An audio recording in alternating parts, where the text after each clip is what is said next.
I'm so proud of Flagler County. Our turnout was just incredible. This was the best turnout we've had in a primary election since 2004. That's Flagler County Supervisor of Elections, Katie Lenhart, recapping last week's primary election turnout. Lenhart says she's also very proud of her staff. I know I say that a lot.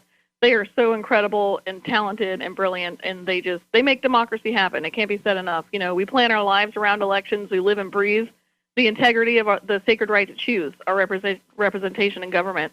And we do that really to honor, those who have come before us to make it possible. So that's democracy in action, and it's just incredible to see it play out. Although the primary has Democrat and Republican contests, there were also nonpartisan races on the ballot, and Lenhart says there were just around 3,000 returns for those elections. Lower than the party turnout, possibly because of a lack of voter awareness. I try to inform the public and get as much information out there as I could, try to explain why primary elections are so important just for those folks who may not know. And, we have a lot of people who've moved here to Flagler County from other states where elections are a lot different. So we had a lot of those questions from first-time voters or new voters here in the county. Just spreading the news about that, spreading the word would be helpful. The majority of the ballots were submitted via mail. This local news is a service of Flagler County's Toyota dealer, Beaver Toyota US 1 St. Augustine, here to wow you. One of those nonpartisan races was for Palm Coast City Council District 2, where 2 of 4 candidates moved on. Teresa Pontieri received the most votes, even though she didn't have the name recognition of some of her opponents. I came into this rather late. It's my first time running, whereas Mr. Jones and Mr. Lowe had that name recognition. So I think that, as I get out in front of the people and ring doorbells and just get to really introduce myself to more of our citizens, I'll be able to overcome the amount of votes to win this in November. Voters told her their biggest issue was the city's growth. They want to make sure that their city is concerned about infrastructure and what that's going to do financially to them, and making sure that we're just growing in the right way. There's little issues that different areas of Palm Coast are concerned with, but I think everybody can get on board with the fact that the amount of growth that we are undergoing really needs to be looked at. Candidate Alan Lowe came in second place, and he says he heard people are concerned over how the council is run. The last survey showed that there was a 32% approval rating for city council, so I think we really need to work on that and improve it through transparency and communication and so forth, so that the people of the city understand what's going on. He says one reason is the feeling they're not being heard. I've been to the vast majority of city council meetings over the past couple of years. I've stood at the podium dozens of times bringing the voice of the people to the ears of City Hall, but I've often left that podium thinking that, I spoke my 3 minutes and then it went off into the paper and was never heard. So I think people have a real concern with being heard. Pontieri and Lowe will face each other in the general election on November 8th. A man is found guilty in a Flagler County drug overdose death. 27-year-old Javante Hamilton is found guilty for selling the fatal dose of poison resulting in the overdose death of a man in 2020.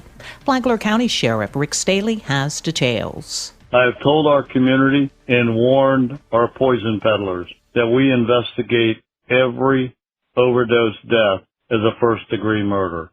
3 are already in prison for selling the fatal dose, and after yesterday's verdict by a jury, a 4th poison peddler will join 3 others in a Florida state prison. My warning again to poison peddlers, if you sell a fatal dose, we are coming after you. To the family of the overdose victim, I hope this conviction brings you some peace and closure for the death of your child, son, and friend. Hamilton has remained in the custody of the Flagler County Sheriff's Office since he was arrested on the day of Timothy Davidson's death.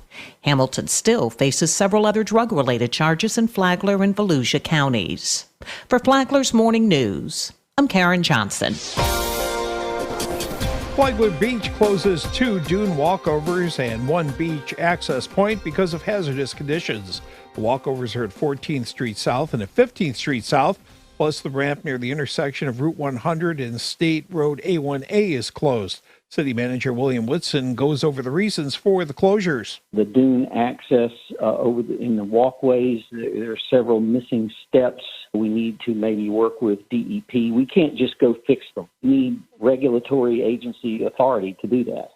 Another reason is that in some places there are large drop-offs, so we're trying to urge caution, and of course we definitely want people to stay off of the dunes because they're our last best line of defense, and what dunes we have left, we need to protect them. Whitson says he's heard from people who are upset over the decision. If somebody falls or hurts themselves, they're going to come back on the city because those are public access points. So I just would encourage people to be patient with us. We're doing all we can to mitigate what Mother Nature has thrown our way. There's a total of 52 dune walkovers and access points within city limits. I'm Rich Petchke. Dr. Kristen McCabe is the EMS director in Flagler County. But what does that mean? First, EMS stands for Emergency Medical Services. Second, Dr. Kristen McCabe says she's the overseer for medical emergencies in the entire county. I provide medical oversight for all of our EMS crews. So Flagler County, City of Palm Coast, City of Flagler Beach.